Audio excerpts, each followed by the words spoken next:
네, 오늘 말씀 제목은 주님 앞에 섰을 때 우리는 어떤 평가를 받게 될까요? 라는 제목으로 함께 하나님의 말씀을 나누기를 원합니다. 우리 제목만 우리 함께 한번 따라해 보실까요? 주님 앞에 섰을 때 우리는 어떤 평가를 받게 될까요? 이런 생각들을 여러분들 좀 해보십니까?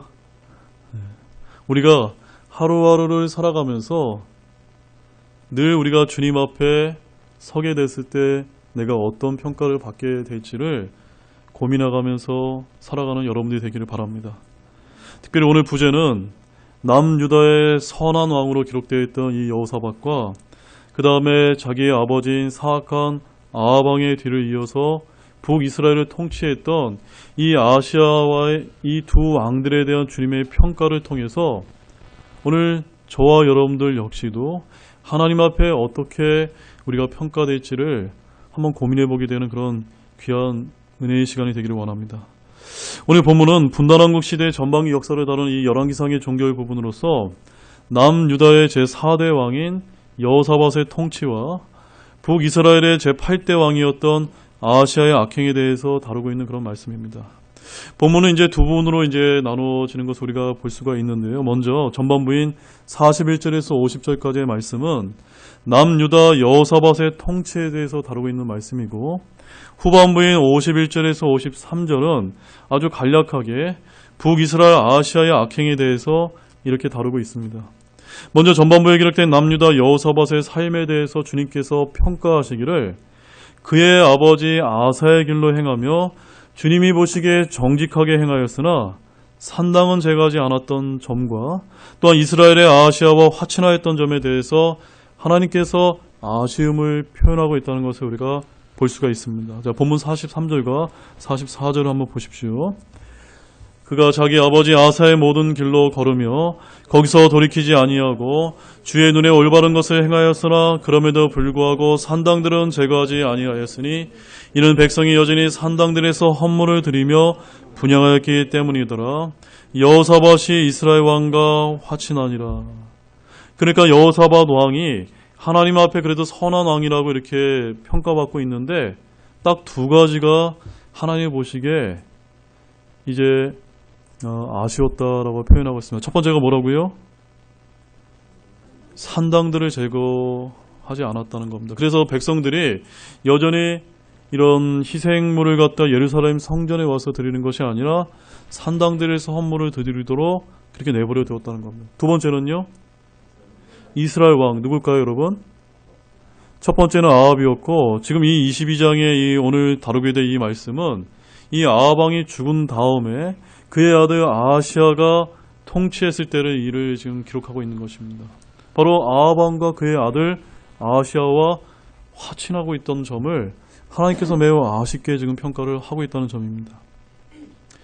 이로써 여호사밧이 아합과 결혼 동맹을 맺은 결과로서 양국 간에는 평화가 유지되기는 하였지만 이로 말미암아 다윗 왕가는 훌론 아합의 딸로서 이 여호사밧의 아들인 여호람의 아내가 된 아달랴에 의해 몰살당하는 큰 위기를 맞기까지 했습니다. 그래서 열왕기하 11장 1절 말씀을 보게 되면 이렇게 기록되어 있습니다. 아시아의 어머니 아달랴가 자기 아들이 죽은 것을 보고 일어나 왕가의 모든 씨를 멸하였으나 라고 이렇게 기록되고 있습니다. 이런 의미에서 보게 될 때 여호사밧이 타락한 아합 왕과 결혼 동맹을 맺은 것은 그의 삶에 있어서 가장 치명적인 실수가 아닐 수 없었다는 점에서 비록 선한 일을 행하기는 하였지만 허물이 있었다고 주님께서는 그렇게 평가를 하고 있다는 점입니다. 한편 본문 후반부 51절에서 53절에는 북이스라엘 제8대 왕이 아시아의 삶을 이제 기록하고 있습니다. 이 아시아는 여호사밧 제17년에 아합 왕을 이어서 이스라엘의 왕위에 즉위해서 BC 853년에서 852년까지 2년간을 다스렸는데 다른 이스라엘 왕이 그랬던 것처럼 동일하게 사악한 여로보암의 길과 그 아버지의 길로 행하며 주님이 보시기에 악을 행하였다고 주님께서는 이렇게 이제 평가를 하고 있다는 점입니다. 그런데 본문에서는 이 아시아의 악행에 대해서 그가 자기 어머니 이세벨의 길로 행하였다는 말을 첨가하고 있다는 점을 주목하시기 바랍니다. 이는 당시 이세벨의 아합과 그의 아들과 그리고 이스라엘 전체에 얼마나 큰 해악을 끼쳤는지를 잘 시사해주는 그런 말씀이 되겠습니다. 자, 이처럼 오늘 본문인 열왕기상 22장의 마지막 부분에 기록된 여호사밧과 아하시아의 이 두 왕들의 삶에 대한 주님의 평가에서 우리는 몇 가지 영적인 귀중한 교훈을 발견할 수가 있습니다. 자, 약 5가지 정도만 함께 살펴보도록 하겠는데요. 먼저 첫 번째는 하나님께서 두 왕들을 평가하는 기준에 관한 말씀을 첫 번째 교훈에서 발견할 수가 있고, 두 번째에서 네 번째 교훈은 이 여호사밧 왕에 대한 하나님의 평가를 담고 있고, 마지막 5번째는 아하시아에 대한 주님의 평가를 이제 담고 있는 말씀이 되겠습니다. 자, 첫 번째 교훈은 우리는 성경 말씀처럼 언제나 객관적이고 공정한 평가를 해야 합니다라는 부분을 보겠습니다. 자, 43절 말씀 다시 한번 읽도록 하겠습니다. 그가 자기 아버지 아사의 모든 길로 걸으며 거기서 돌이키지 아니하고 주의 눈에 올바른 것을 행하였으나 그럼에도 불구하고 산당들은 제거하지 아니하였으니 이는 백성이 여전히 산당들에서 헌물을 드리며 분향하였기 때문이더라. 여호사밧은 그의 아버지 아사처럼 열심을 가지고 종교개혁을 단행했던 왕으로 이제 알려지고 있습니다. 그러나 산당이나 하나님께서 허락하지 않은 예루살렘 성전 외에 다른 장소에서 희생물을 드리는 것을 허용하는 등의 이러한 오점을 남겼다고 성경은 솔직하게 기록을 하고 있습니다. 이것은 여호사밧 왕에 대한 통치에 대한 칭찬이라기보다는 부정적인 평가임을 우리가 쉽게 알 수가 있다는 점입니다. 이러한 사실에서 성경 말씀은 언제나 남북 이스라엘 왕들에 대한 평가를 내림에 있어서 공정하고 객관적인 평가를 내리고 있다는 점을 잘 보여주고 있다는 점입니다. 신구약 것 없이 성경 전체는 위대한 신앙의 인물에 대한 기록에 있어서도 실수나 부족함을 숨김없이 기록하고 있을 뿐만이 아니라 이방인에 대한 기록에 있어서도 칭찬받을 만한 행적들 또한 정직하게 기록되어 있다는 점입니다. 이는 하나님의 영감으로 기록된 성경 말씀이 인간적인 관점이 아니라 공정한 하나님의 관점에서 모든 것을 평가하고 기록했기 때문입니다. 이러한 태도는 저와 여러분과 같은 모든 사람들이 가져야 될 바른 삶의 태도라고 저는 그렇게 믿고 있습니다. 그렇게 믿어지십니까? 그런데 대부분 사람들은 어떻습니까?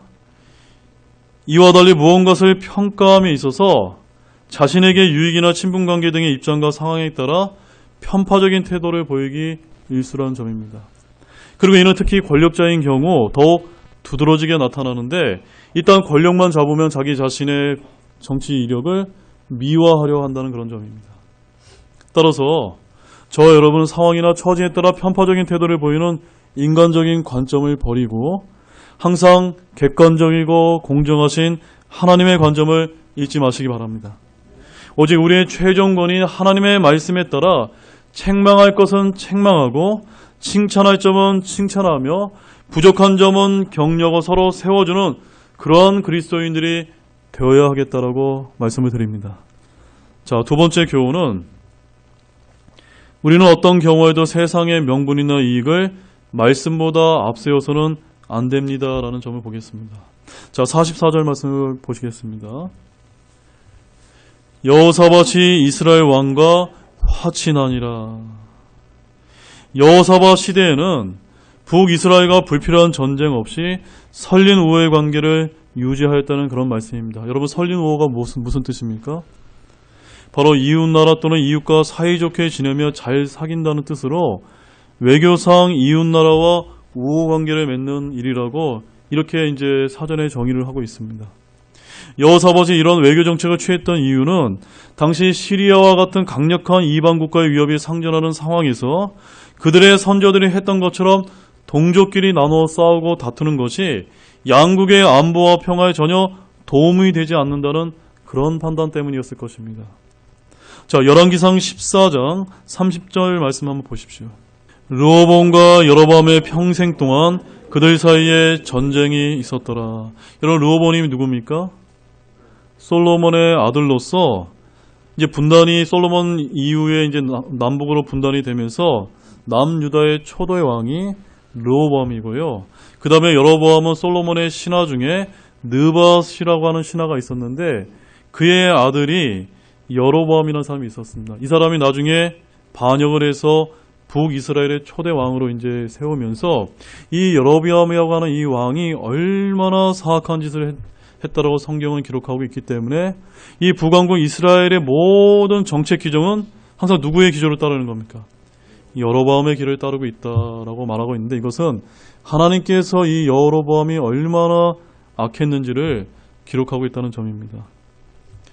또한 48절 본문 말씀을 우리가 고려하게 되면 당시 선박 건조 기술이나 항해술이 가장 뛰어났던 시돈 등과 동맹관계를 맺고 있던 이 북이스라엘의 힘을 빌어서 금을 확보하거나 기타 교육 등을 통해 경제적인 이익을 도모하자는 생각도 있었을 것이라고 이제 생각이 되어집니다. 물론 동족끼리 분열하고 불필요한 전쟁을 일삼는 것보다는 설린 우호의 관계를 유지하는 것이나 또한 양국이 협력하여 정당한 방법으로 경제적 이익을 도모하는 것 등은 세상적인 관점에서 볼 때는 정치적인 명분이나 신뢰 면에서 타당해 보인다는 점입니다. 그렇죠, 여러분? 하지만 여호사밧은 이 점에 있어서 너무나 영적으로 멀리 나갔다는 점입니다. 왜냐하면 그는 단순한 평화나 공존의 정도를 지나서 결혼을 통한 동맹이라는 수준까지 나아갔기 때문입니다. 이는 우상을 숭배하는 자들과 일체의 교류를 금지하는 하나님의 말씀의 정면으로 배치된다는 역사적이면서도 영적인 교훈을 잊은 것이기 때문입니다. 자, 열왕기상 11장 1절에서 2절 말씀도 한번 가보십시오. 그러나 솔로몬 왕이 파라오의 딸을 포함하여 많은 이방 여인들을 사랑하였으니 곧 모압 족속과 암몬 족속과 에돔 족속과 시돈 사람들과 헷 족속의 여인들이라. 그 민족들에 관하여는 주께서 이스라엘 자손에게 이르되 너희는 그들에게도 들어가지 말며 그들도 너희에게로 들어오지 못하게 하라. 그들이 반드시 너희 마음을 돌려 자기들의 신을 따르게 하리라 하셨으나 솔로몬이 사랑에 빠져 이들에게 굳게 붙었더라. 원래 솔로몬이 굉장히 하나님을 두려워하는 지혜의 왕이었는데 말년에는 이런 이방 민족들의 여자들과 이제 결혼함으로 인해서 그 이방 민족들이 섬겼던 우상들을 섬기게 됐고, 결국 그 일로 인해서 남북으로 이제 분열이 되고 북왕국 이스라엘은 완전히 이제 우상을 섬기는 국가로 만드는데 누가 이제 일조를 하게 된 겁니까? 솔로몬 때문이었다라고 성경은 이렇게 솔직하게 기록하고 있는 것입니다. 바로 이러한 점 때문에 우상을 숭배하는 자들과 일체의 교류를 금지하도록 이렇게 하나님께서는 알려주고 계셨다는 점입니다. 그 결과 여호사밧을 비롯한 남유다는 잠깐 평화를 얻는 대신에 엄청난 대가를 치러야만 했습니다. 이 일로 인해 여호사밧이 전쟁터에서 생명을 잃을 뻔한 위험을 겪었던 것 외에도 이러한 결혼으로 인해 남유다의 북이스라엘 우상숭배를 비롯한 모든 불법이 흘러들어오게 되었기 때문이라는 점입니다. 우리 역대하 21장 6절 말씀도 한번 가보시겠습니다. 그가 이스라엘 왕들의 길로 걸어 아합의 집이 행한 것 같이 행하였으니 이는 그가 아합의 딸을 아내로 맞았기 때문이라. 그가 주의 눈에 악한 것을 행하였더라. 무슨 말씀인지 이해하셨죠? 네. 하나님께서 이런 것을 이제 우려하셨던 것입니다. 더 나아가 아달랴의 엄청난 사륙으로 인해 남유다의 다윗 왕조 자체가 끊길 뻔한 위험에 빠지기도 했다라고 역대하 22장 10절에서 12절 말씀에 아주 자세하게 이제 기록이 되어 있고, 결국 이는 하나님의 말씀과 진리보다 이 땅의 명분이나 이익을 앞세우는 것이 영적으로 얼마나 위험하고 어리석은 일인가를 아주 잘 보여주는 분명한 성경적인 예라는 것을 여러분들이 잊지 마시기 바랍니다. 따라서 이러한 성경의 교훈을 통해서 우리가 어떤 점을 우리가 이제 생각해 볼 수 있냐면요. 오늘날 기독교계의 일치와 단합을 위해 성경적인 진리보다는 사랑이라는 명분만을 앞세우는 WCC와 같은 에큐메니컬 운동, 즉 교회 일치 운동이나 더 나아가 종교 간의 평화를 위해 복음의 유일성마저 양보하고 모든 종교의 구원이 있다는 등의 종교 다원주의 같은 이러한 사고방식은 정말로 위험한 발상들이 아닐 수 없다는 점을 여러분에게 분명히 말씀을 드립니다. 그러므로 사랑하는 여러분, 오늘 우리는 이 땅을 살아가며 세상과 불필요한 마찰을 일으킬 필요는 없지만 그렇다고 세상의 명분과 이익을 하나님의 진리보다 앞세우는 어리석은 생각을 하지 않는 여러분들이 되시기 바랍니다. 그리고 어떤 경우에도 먼저 하나님의 공의와 진리를 앞세우고 말씀을 우선시함으로써 오히려 하나님의 도우심과 영적인 복을 얻는 모든 분들이 되시기를 주님의 이름으로 소망합니다. 우리 히브리서 12장 16절 말씀 한번 가보시겠습니다. 히브리서 12장 16절 말씀을 가보시게 되면요, 우리가 어떤 이 땅의 명분을 더 앞세우게 될 때 어떤 부끄러움을 당하게 되는지 아주 좋은 성경적인 예가 하나 나옵니다. 이것은 음행하는 자나 혹은 먹을 것 한 조각을 위해 자기의 장자권을 판 에서와 같이 속된 자가 있지 아니하게 하려 함이라. 에서를 하나님께서 뭐라고 평가하고 계십니까? 속된 자다. 하나님께서 이 에서에게 장자권이라고 하는 하나님의 귀한 축복을 허락해 주셨음에도 불구하고 그저 먹는 것 때문에 그런 것을 자기 동생에게 이제 팔아버리는 이런 어리석은 그런 일을 이제 저지르고 말았다는 점입니다. 우리는 이 땅 가운데서 그런 일을 행해서는 안 되겠다는 점입니다. 자, 세 번째 교훈 한번 따라해 보시기 바랍니다. 우리의 모든 삶의 행적이 주님의 두루마리 책에 기록됨을 알아야 합니다. 여러분 이것을 믿으세요? 저와 여러분의 아주 소소한 모든 행적들과 행위들이 저 하늘나라의 하나님의 책들에 낱낱이 기록되어진다는 것입니다. 꼭 기억하시기 바랍니다. 우리 본문 45절 말씀 한번 같이 읽겠습니다.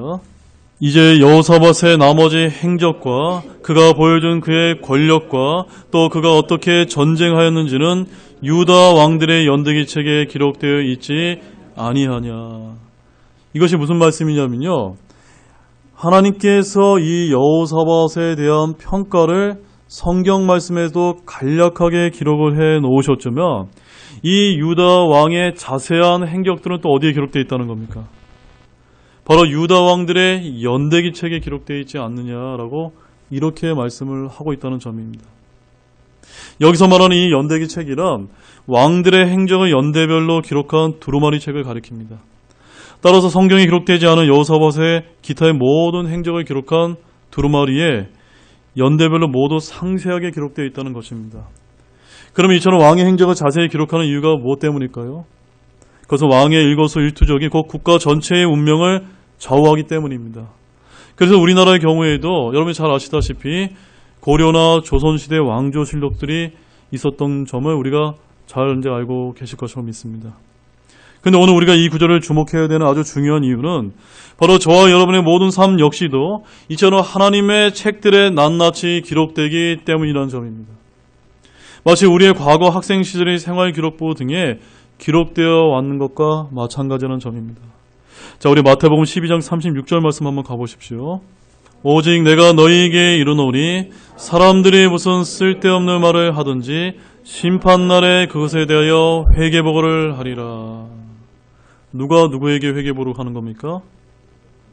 저와 여러분이 구원받았던 구원받지 않았던 모든 사람이 하나님 앞에 서게 될 때 우리가 살아가면서 하는 모든 쓸데없는 말이라 할지라도 다 하나님께 회개보고해야 된다고 말씀하고 있습니다. 또 요한계시록 20장 12절 말씀 한번 가보시기 바랍니다. 또 내가 보매 죽은 자들이 작은 자나 큰 자나 할 것 없이 하나님 앞에 서 있는데 책들이 펴져 있고 또 다른 책이 펴져 있었으니 곧 생명책이라 죽은 자들이 자기 행위들에 따라 책들에 기록된 그것들에 근거하여 심판을 받았더라. 여기 요한계시록 20장에 나오는 이 심판은 구원받은 자들을 위한 심판이 아니라 구원받지 못한 불신자들이 하나님 앞에 서게 되는 그 크고 희망자 심판을 이야기하고 있는데요. 여기에 보면 두 종류의 책이 있습니다. 어떤 책입니까? 하나는 생명책이라고 부르는 단수의 다른 책이 나오고 또 하나는 그 구원받지 못한 자들의 행위들이 낱낱이 기록된 복수로 기록된 책들이 이제 기록되어 있다는 겁니다. 바로 여러분의 이름이 어디에 기록되어 있어야 됩니까? 생명책에 기록되어 있어야 되는데 이 생명책에 기록되지 못한 사람들은 책들에 기록되어 있어서 그것에 따라 다 심판을 받는다고 성경은 이렇게 기록하고 있습니다. 여러분 왜 책과 책들이라고 이렇게 단복수로 나눠 놓으셨을까요? 왜 그럴까요, 여러분? 구원받은 사람보다 구원받지 못한 사람들의 행위들이 하나님이 가증하게 여기시는 행위들이 더 적다 많다? 많기 때문입니다. 아시겠죠 여러분? 이런 말씀들로 비춰볼 때 우리는 분명히 알 수가 있다는 점입니다. 믿는 자는 그리스도의 심판석 앞에, 믿지 않는 자는 크고 흰 왕자 심판석에 각각 서게 될 것입니다. 오늘날 세상 사람들은 이 땅을 살아갈 때 마음대로 말하고 마음대로 행동합니다. 또한 범죄를 저지른 경우 관련 증거를 없애버리거나 법에 정해진 공소시효만 지나면 그만이라는 생각 때문에 두려움 없이 범죄를 저지르고는 이를 덮거나 시간만 지나가기를 기다린다는 점입니다. 하지만 사랑하는 여러분, 성경을 우리가 보게 되면 언젠가 때가 되면 하나님께서 모든 인간의 죄를 심판하실 때 모든 것이 하나님 앞에서 벌거벗은 것처럼 드러나리라고 하셨습니다. 어떻게 해요? 벌거벗은 것처럼 드러나게 된다는 점입니다. 여러분 히브리서 4장 13절 말씀 한번 가보십시오. 그분의 눈앞에서 드러나지 아니하는 창조물이 하나도 없고 모든 것이 우리와 상가하시는 그분의 눈에 벌거벗은 채 드러나 있느니라. 네. 이 말씀을 여러분 아멘으로 믿으십니까? 저와 여러분은 다 하나님 앞에 이렇게 이제 벌거벗은 이런 어떤 육신적인 모습이 아니라 하나님 앞에 낱낱이 기록된 그 우리의 행위들이 그것에 근거하여 심판받는다는 그런 아주 두려운 말씀을 지금 하고 계신 것입니다. 결국 하나님의 심판석 앞에 과거의 모든 것이 드러나고 삶의 모든 행적을 기록한 책들이 펴지게 될 때 그 누구도 핑계치 못하며 자신의 행위에 대한 책임을 회피하지 못할 줄로 믿으시기 바랍니다. 그러므로 사랑하는 형제자매 여러분, 오늘 우리는 이상의 말씀들을 통해서 정말로 이 시간도 우리의 모든 행적이 하나님의 책들에 낱낱이 기록되어 있다는 사실을 생각하면서 남은 인생을 주님을 위해서 잘 사시기를 소망합니다. 그래야 사람이 본다고 하여 위선을 행하거나 보지 않는다고 해서 마음대로 행동하는 그런 외식적인 삶이 아니라 항상 주님 앞에 설자임을 잊지 않으시면서 하나님의 말씀에 따라 살아감으로써 주님의 보상을 잃지 않는 모든 분들이 되시기를 바랍니다. 고린도 후서 5장 10절 말씀 한번 보시겠습니다. 고린도 후서 5장 10절 말씀입니다. 여기는 우리 구원받은 자들이 서게 될 그리스도의 심판석에 관한 말씀이 나오는데 한번 같이 읽겠습니다. 우리가 반드시 다 그리스도의 심판석 앞에 나타나리니 이로써 각 사람이 좋은 것이든 나쁜 것이든 자기가 행한 것에 따라 자기 몸 안에 이루어진 것들을 받으리라. 바로 이 심판은 구원받은 성도를 위한 심판입니다. 근데 이 심판을 받을 때 여러분이 두 가지를 기억해야 되는데, 하나는 내가 행한 것에 따라 좋은 것도 받고 나쁜 것도 받는다고 말씀하고 있습니다. 바로 좋은 것은 뭐고 나쁜 것은 무엇일까요?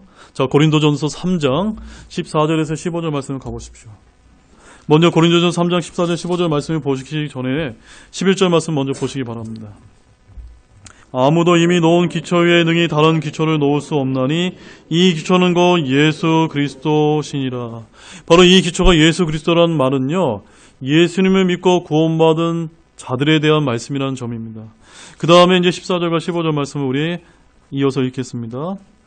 어떤 사람이 그 기초 위에 세운 일이 남아있으면 그는 보상을 받고 어떤 사람의 일이 불타면 그는 보상의 손실을 당하리라.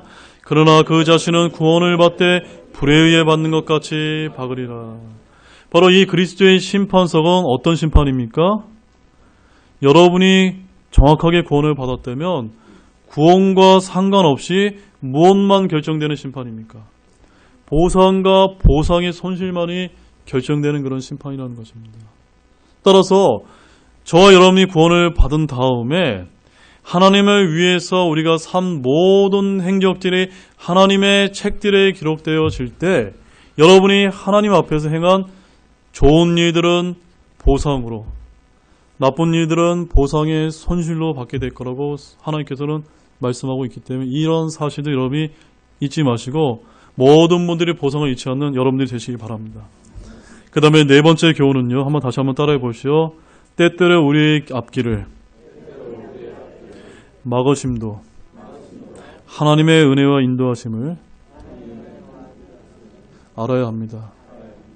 여러분 사시다 보면요, 내가 원하는 길이 이쪽으로 가는 길을 원하는데 하나님께서 때로는 이 길을 막으시는 것 같다라는 생각이 들 때가 여러분 경험하신 적이 있습니까? 그런 일은요, 바로 하나님의 은혜와 인도하심 때문이라는 사실을 오늘 이제 본문 말씀을 통해서 한번 살펴보는 시간을 갖겠습니다. 자, 본문 48절 말씀 보십시오. 여호사밧이 다시스의 배들을 만들고 오빌로 금을 가지러 가게 하였으나 그 배들이 에시온게벨에서 부서졌으므로 가지 못하였더라. 자, 이제 드디어 에시온게벨이라고 하는 우리가 앞서 이제 살펴본 지도에서 본 그 지명이 나오게 됩니다. 여호사밧이 다시스의 배들을 만들어 오빌로 금을 가지러 보냈었는데 그 배들이 에시온게벨에서 부서져서 가지 못하게 되었다라고 이렇게 성경은 기록하고 있습니다.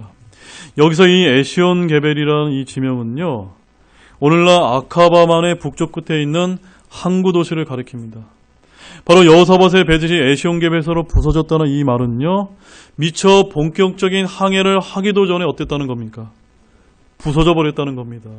그러니까 배를 아주 잘 만들어 놨는데 출발도 못 해보고 그 자리에서 이 계획이 숲으로 돌아갔다는 점입니다. 바로 여호사밧의 입장에서 보면 어떻습니까? 참으로 불행한 일이 아닙니까? 그는 과거 솔로몬이 그랬던 것처럼 오빌에서 금을 가져다가 솔로몬 시대의 영광을 재현해보고자 했던 점입니다. 하지만 배가 본격적으로 항해를 하기도 전에 부서짐으로써 그의 계획이 실패하고 말았습니다. 그런데 그 이유가 무엇 때문이었을까요? 여러분 어떤 이유 때문이라고 생각이 되어지십니까? 역대기의 병행 구조를 보게 되면 이렇게 하게 된 것이 하나님께서 그렇게 하셨다라고 그렇게 말씀을 하고 있습니다. 자, 우리 역대하 20장 37절 말씀 한번 가보십시오. 그때야 말에서 출신으로 도바드의 아들인 엘리에셀이 여호사밧을 향해 대언하여 이르되 왕이 아하시아와 연합하였으므로 주께서 왕이 이룬 일들을 부수셨나이다 하였더라. 그 배들이 부서져서 그들이 다시스로 가지 못하였더라. 기껏 힘들게 돈을 들이고 노력을 들이고 시간을 들여서 솔로몬 시대의 영광을 재현하기 위해서 배를 만들었는데 그 배를 누가 부수셨다고요? 하나님께서 부수셨다는 겁니다. 왜 부수셨죠? 바로 사악한 아하시아와의 연합을 막기 위해서였다는 점입니다. 여기서 우리는 의문을 가질 수가 없는데요. 하나님께서 왜 솔로몬 시대의 영광을 재현하는 여호사밧의 길을 막으셨을까요? 그것은 바로 여호사밧이 북이스라엘 사악한 왕이 아하시아와 연합하였기 때문이라는 점입니다. 사실 본문에는 나타나 있지는 않지만 역대기의 병행 구절에 의하면 여호사밧의 다시스 배들은 여호사밧 혼자만 만든 것이 아니라 아하시아와 함께 건조한 배들이었다는 점입니다. 즉 여호사밧은 아합은 물론 그의 아들인 아하시아와도 밀접한 관계를 유지하고 있었다는 점입니다. 그러므로 여호사밧과 아하시아의 이러한 친밀한 연합이 계속될 경우 여호사밧은 자칫 아하시아의 영향을 받아 그 또한 타락의 길로 갈 위험성이 있었기 때문이었다는 점입니다. 그래서 하나님께서는 두 왕들의 친밀함의 상징을 할 수 있는 무엇을 부수신 것입니까? 바로 다시스의 배들을 부수셨던 것입니다. 바로 이 일을 통해서 여호사밧으로 하여금 아하시아와 연합되는 것을 원치 않으셨음을 친히 알려주고자 하셨다는 것입니다. 본문 49절 말씀 읽겠습니다. 그때 아합의 아들 아하시아가 여호사밧에게 이르되 내 종들이 당신의 종들과 함께 배들러 가게 하소서 하였으나 여호사밧이 허락하지 아니하였더라. 자, 말씀 보십시오. 굉장히 흥미롭습니다. 그 둘이 굉장히 친밀해서 이제 배를 만들었는데 하나님께서 배를 부수셨습니다. 그런데 이 아하시아가 또 뭐라고 얘기합니까? 뭔가 제의를 하는데 누가 이것을 거절합니까? 여호사밧 왕이 거절을 합니다. 왜 여호사밧이 거절을 했을까요? 배가 부서지는 것을 보고 여호사밧이 이제야 정신을 차린 겁니다. 아, 하나님이 막으신 것이구나. 하나님이 막으신 것이구나. 이렇게 하나님 앞에 선한 왕들은요, 허물이 있습니다. 잘못이 있습니다. 실수가 있습니다. 그러나 하나님께서 어떠한 일을 계획하셨을 때 곧바로 그것을 깨닫고 돌이키는 것입니다. 그런데 여러분 잘 보십시오. 북왕국 이스라엘 이런 사악한 아합 왕이나 아하시아 왕 같은 사람들에게도 하나님의 동일한 은혜가 임하였음에도 불구하고 그들은 어땠습니까? 돌이키지 않았다는 점입니다. 계속해서 타락의 길로 간다는 점입니다. 이것이 바로 하나님이 보시기에 악한 자들에 대한 평가고 선한 자들의 평가가 이렇다는 것입니다. 결코 여기서 말하는 이 선한 자라는 것은 완벽한 사람을 이야기하지 않는다는 것을 여러분들이 꼭 기억하시기 바랍니다. 여호사밧이 배가 부서진 이후에 자신의 종들을 여호사밧의 종들과 함께 보내겠다는 이런 아하시아의 죄를 거절하고 항해를 중단한 것은 여호사밧이 하나님의 의대를 깨달은 경과라고 할 수 있다는 점입니다. 이렇게 볼 때 여호사밧의 앞길을 막으신 것은 재앙이 아니라 하나님의 은혜와 인도하심이라고 할 수 있다는 점입니다. 아멘이세요? 그렇다면 저는 이 부분에서 한번 지금 우리가 살고 있는 이 시대를 한번 생각해 보았습니다. 어쩌면 이런 코로나 역시도 하나님께서 우리에게 무언가를 깨달으려고 보내주신 은혜요 하나님의 인도하심이 아닐까라고 저는 이렇게 조심스럽게 생각을 한다는 점입니다. 이와 마찬가지로 하나님께서는 때때로 우리의 길을 막고 더 이상 가지 못하게 하시는 것 역시도 은혜와 인도하심 한 표현이라는 것을 믿으시기 바랍니다. 하나님께서는 그리스도인이 걸어가서는 안 될 길을 걸어가게 될 때 그 앞길을 막으신다는 점입니다. 그러나 하나님께서 그리스도인의 앞길을 막으시는 것은 마치 어린아이가 위험한 길로 갈 때 그 길을 막고 가지 못하게 하는 부모의 심정과도 같다는 점입니다. 즉 주님께서 우리의 길을 막으시고 그로 인하여 우리가 고통을 당한다면 그것조차도 우리를 향한 하나님의 사랑의 표현이며 은혜인 것입니다. 그런데도 우리들은 항상 어떻습니까? 저와 여러분의 생각과 뜻이 모두 이루어지는 것만이 하나님의 은혜요 축복이라는 생각하는 그런 인간적인 경향이 많이 있다는 점입니다. 하지만 여러분, 우리 인간은 근본적으로 죄의 속성을 지녔을 뿐만이 아니라 단 1분 앞도 앞을 내다지 못하는 어리석은 존재라는 점입니다. 따라서 우리 인간들이 멸망의 길로 갈 위험은 항상 있으며 또 아무리 선한 의도를 가지고 계획을 세운다 할지라도 하나님의 뜻과 다를 가능성은 얼마든지 있다는 점을 잊지 마시기 바랍니다. 때문에 이러한 경우 오히려 하나님의 간섭이 없는 것이야말로 가장 두려운 일이라고 할 수 있다는 점 역시도 잊지 마시기 바랍니다. 어떠한 점이 가장 두려운 일이라고요? 하나님이 오히려 여러분의 삶의 앞길을 막으시고 간섭하지 않는 것이 어쩌면 굉장히 두려운 일이라는 점입니다. 왜냐하면 이는 실로 죄 가운데 멸망으로 치닫는 것을 아시면서도 그렇게 달려가도록 내버려 두시는 것일 수 있기 때문이라는 점입니다. 자, 로마서 1장 28절 말씀 한번 가보시겠습니다. 로마서 1장 24절 말씀 한번 보십시오. 24절 말씀부터 우리 28절까지의 말씀 한번 같이 한번 읽겠습니다. 그러므로 하나님께서 그들 마음의 정욕을 통해 부정함에 내주사 그들이 자기들의 몸을 서로 욕되게 하였으니 그들은 하나님의 진리를 거짓으로 바꾸고 창조자보다 창조물을 더 경배하고 섬겼느니라. 그분은 영원히 찬송받으실 분이시로다. 아멘. 이런 까닭에 하나님께서 그들을 수치스러운 애정에 내주셨으니 이는 심지어 그들의 여자들도 본래대로 쓸 것을 본성에 어긋나는 것으로 바꾸었기 때문이라. 남자들도 이와 같이 본래대로 여자 쓰기를 버리고 서로를 향해 욕정이 부리듯 하여 남자가 남자와 더불어 보기 흉한 짓을 행함으로 자기 잘못에 합당한 보응을 자기 속에 받았느니라. 또한 그들이 자기 지식 속에 하나님 되기를 싫어하며 하나님께서도 그들의 버림받은 생각에 내주사 합당하지 못한 그 일들을 행하게 하셨으니. 자, 26절에서 27절 말씀은 누구를 지칭하는 말씀입니까? 오늘날 창궐하고 있는 이 동성애자들을 좀 가리키는 말씀입니다. 따라서 28절 말씀에 이 그들은 동성애자를 가리키는데 그들이 어떤 사람이라는 겁니까? 자기 지식 속에 누구를 두기 싫어한다고요. 하나님을 두기를 싫어하기 때문에 하나님께서 그들에게 어떻게 심판하셨습니까? 이왕 그들이 그런 행위를 계속 해도록 어떻게 한다고요? 내버려 두신다는 겁니다. 이것이 가장 하나님께서 행하신 것이 가장 저와 여러분들이 두려워해야 될 그런 일임을 믿으시기 바랍니다. 따라서 사랑하는 여러분, 오늘 우리는 이 땅에서 하늘의 본향을 향한 순례길을 가며 때로 빨간불이 켜지고 앞길이 막히는 일이 있을 때 결국 낙심하거나 불평해서는 안 된다는 점입니다. 오히려 그러한 때일수록 더욱 겸손한 마음으로 자기 자신을 돌이켜보면서 하나님의 뜻이 무엇인지를 깊이 생각해보는 여러분들이 되시길 바랍니다. 그래야 그 옛날 가나안 땅으로 가던 이스라엘 백성이 구름과 불기둥의 인도하심을 따라 나아갔듯 우리 또한 하나님께서 가라고 하시면 가고 서라면 서는 순종의 삶을 사시기 바랍니다. 이 땅의 모든 위험을 피하고 안전하게 영원한 하늘의 본향을 들어가시는 모든 분들이 되시길 바랍니다. 우리 사도행전 16장 6절에서 7절 말씀도 한번 보겠습니다. 이제 그들이 부르기아와 갈라디아 지방을 두루 다닌 뒤에 성령님께서 그들에게 아시아에서 말씀을 선포하지 못하게 하시더라. 그들이 무시하에 이른 뒤에 비두니아로 들어가려고 애쓰되 성령께서 그들을 허락하지 아니하심으로. 지금 누가 가로막고 계시죠? 성령님께서 복음을 선포하지 못하도록 지금 가로막고 계시다는 점입니다.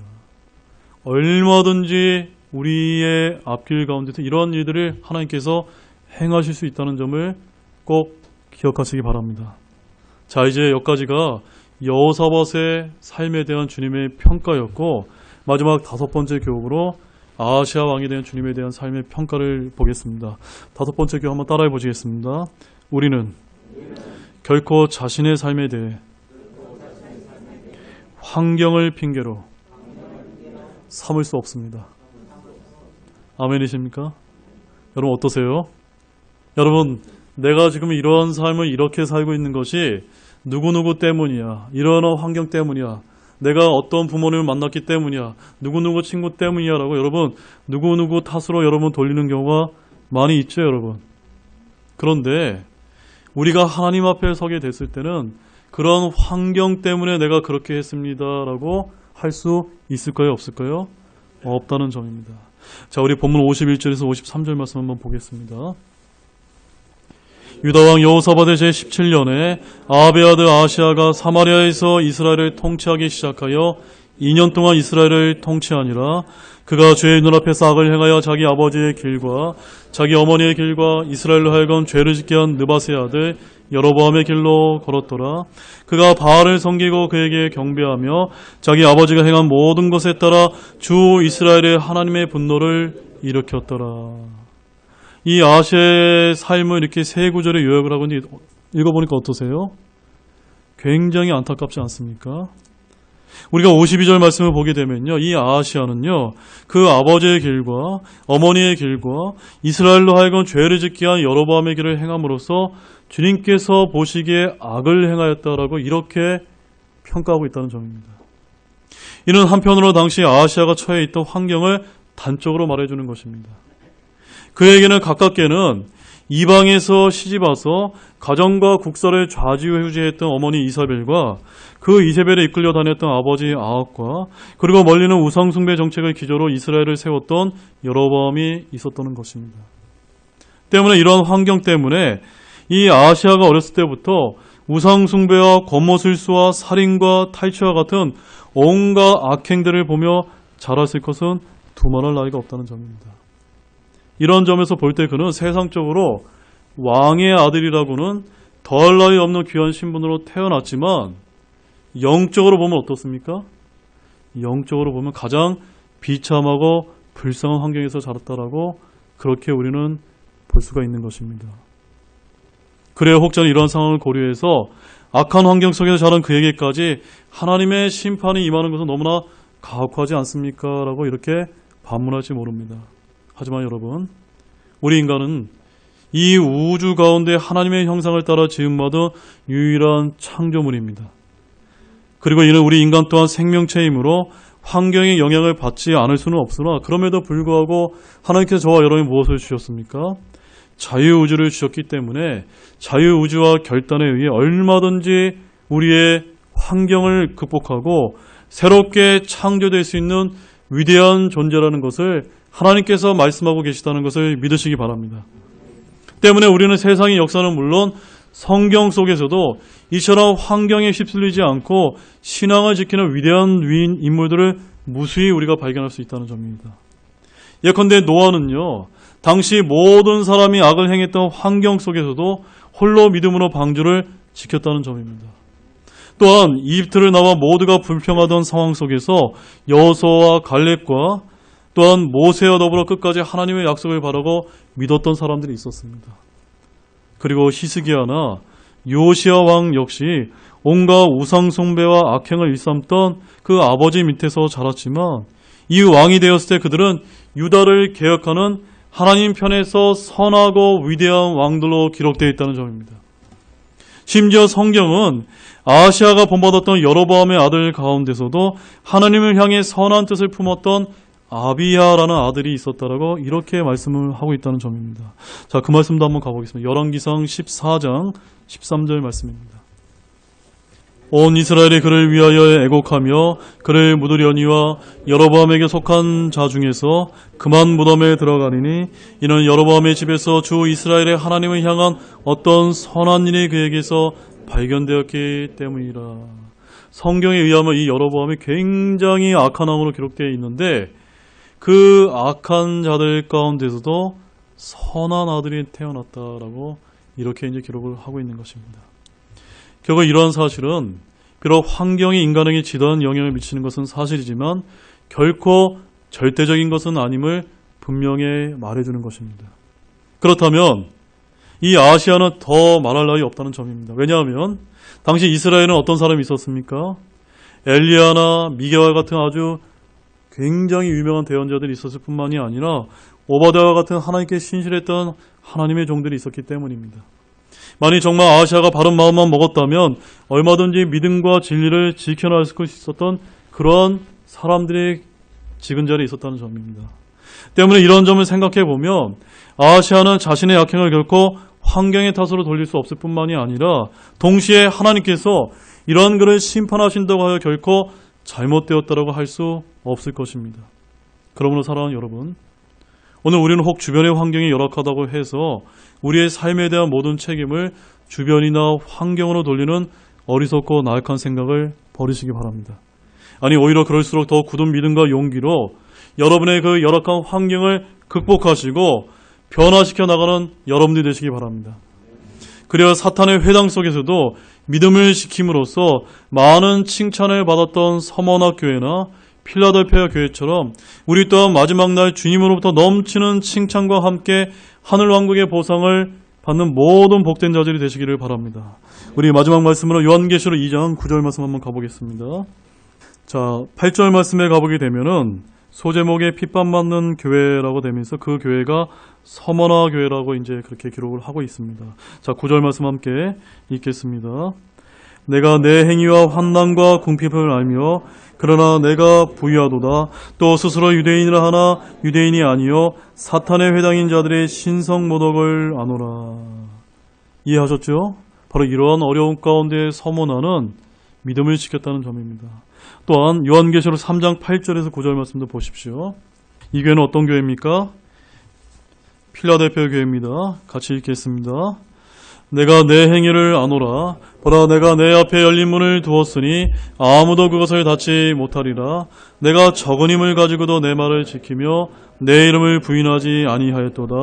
보라, 사탄의 회당에 속한 자들 곧 스스로 유대인이라 하나 유대인이 아니고 거짓말을 하는 자들이 있는데, 보라, 내가 그들이 와서 내 발 앞에 경배하게 하고 내가 너를 사랑한 줄을 알게 하리라. 우리가 이 요한계시록에 등장하는 이 두 가지 교회를 통해서 얻을 교훈이 무엇입니까? 지금 이 마지막 때 이런 어려운 시대에 정말 사탄의 회당에 속한 자들이 얼마나 많은지 모릅니다.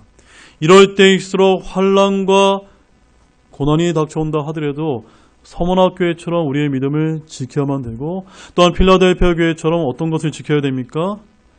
적은 힘을 가지고 무엇을 지킵니까? 하나님의 말씀을 지키는 것입니다. 주님의 이름을 부인하지 않는 여러분들이 되시기 바랍니다. 이제 결론을 맺겠습니다. 오늘 우리는 본문에서 총 5가지의 영적인 교훈을 도출했습니다. 첫 번째는 우리는 성경 말씀처럼 언제나 객관적이고 공정한 평가를 내려야만 합니다. 두 번째는 우리는 어떤 경우에도 세상의 명분이나 이익을 말씀보다 앞세워서는 안 된다는 점입니다. 세 번째는 우리의 모든 삶의 행적이 주님의 두루마리 책에 기록됨을 알아야만 합니다. 네 번째는 때때로 우리의 앞길을 막으심도 하나님의 은혜와 인도하심을 알아야만 합니다. 마지막 5번째는 우리는 결코 자신의 삶에 대해서 무엇을 핑계로 삼을 수 없다고요? 환경을 핑계로 삼을 수 없다는 점입니다. 사랑하는 여러분, 오늘 본문 말씀을 통해서 우리는 확연하게 대조되는 두 왕들의 삶을 살펴보았습니다. 하나님께서는 여호사밧에 대해서는 나는 부족한 점이 없지 않았지만 선한 왕으로 평가하는 반면에 아하시야에 대해서는 그의 아버지 아합을 따라 사악한 왕으로 이렇게 평가하고 있습니다. 그럼 무엇이 이렇게 상반된 평가를 내리게 하였던 것일까요? 그것은 하나님의 말씀에 대한 순종 여부입니다. 무엇이라고요? 순종이었다는 겁니다. 물론 여호사밧에게도 죄와 허물이 있었다는 점입니다. 그러나 그는 하나님의 경고가 임했을 때 그릇된 길에서 돌이키는 등 어떻게든 하나님의 말씀에 순종하는 삶을 살려고 노력했다는 점입니다. 그것이 하나님께 인정을 받아 선한 왕으로 평가를 받은 것입니다. 이처럼 하나님 앞에서 선악의 기준은 그가 세상에서 얼마나 큰 업적을 남겼고 얼마나 도덕적으로 살았느냐가 아니라 바로 하나님의 말씀에 얼마나 자신이 순종하려고 살았다는 점을 하나님께서 높게 평가한다는 것을 잊지 마시기 바랍니다. 따라서 사랑하는 여러분, 여러분이 주님 앞에 섰을 때 어떤 평가를 받게 될까요? 어떤 평가를 받게 될까요? 우리가 하나님 앞에 선한 자로 평가받기를 모두가 원하신다면 우린 세상에서 선한 삶을 사는 것은 물론 무엇보다 하나님의 말씀에 순종하는 삶을 사시기를 우리 주 예수 그리스도의 이름으로 축원드립니다. 우리 다 같이 일어나시겠습니다. 우리 다 같이 일어나서 오늘 기도하는 시간을 갖도록 하겠습니다. 우리 오늘은 이제 두 왕의 이런 삶에 대한 주님의 평가를 통해서 우리 자신의 삶을 돌이켜볼 수 있는 아주 좋은 본문이었다고 생각합니다. 오늘 말씀을 통해 하나님 앞에 기도할 것이 있으면 기도하는 여러분이 되시기 바랍니다.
우리 초촌창송 279장 아침 해가 돋을 때를 우리 같이 부르시고 오늘 오전 예배를 마치도록 하겠습니다. 279장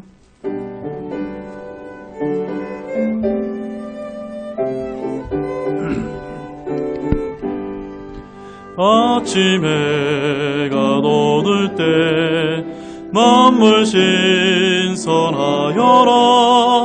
나도 세상 지낼 때에 햇빛 되게 하소서 주여 나를 도우사 세월 어성 않고서 어두운 세상 지낼 때 햇빛 되게 하소서 새로 고는 광음을 보람 있게 보내고 주의 일을 행할 때 햇빛 되게 하소서 주여 나를 도우사 세월 어성 않고서 어두운 세상 지낼 때 햇빛 되게 하소서 한번 각오하노는 빠른 광음 지날 때 귀한 시간 바쳐서 햇빛 되게 하소서. 주여 나를 도우사 세월호 성 안고서 어두운 세상 지낼 때 햇빛 되게 하소서. 밤낮 주를 위하여 몸과 마음을 드리고 주의 사랑 나타내 햇빛 되게 하소서. 주여 나를 도우사 세월호 성 안고서 어두운 세상 지낼 때 햇빛 되게 하소서. 네, 기도하시겠습니다. 하나님 아버지, 정말로 감사를 드립니다. 비록 짧은 말씀은 아니었지만 오늘 이 긴 말씀을 통해서 이런 선한 여호사밧의 왕과 또 악한 왕이었던 이 아하시아의 왕의 이런 두 왕들의 삶에 대한 주님의 평가를 통해 앞으로 우리 자신들이 하나님 앞에 서게 했을 때 어떠한 평가를 받게 될지를 고민해보고 생각해볼 수 있는 귀한 시간을 갖게 하심을 너무나 감사를 드립니다. 주님, 세상이 이렇게 악하고 어두울 때 우리가 불렀던 찬양처럼 우리의 삶이 주님이 보시기에 빛과 소금의 역할을 다하는 그런 삶을 살 수 있도록 도와주시기를 원합니다. 정말 주님께서 우리를 도와주셔서 세월을 허송세월로 보내지 않게 도와주시고 주님 앞에 서게 됐을 때 우리에게 보상과 보상의 손실이 있다는 이런 하나님의 엄중한 말씀을 저들이 기억하면서 보상을 향해서 달려갈 수 있는 모든 분들이 될 수 있도록 주님께서 축복해 주시기를 원합니다. 감사를 드리며 이 모든 말씀을 예수님의 이름으로 기도드렸습니다. 아멘.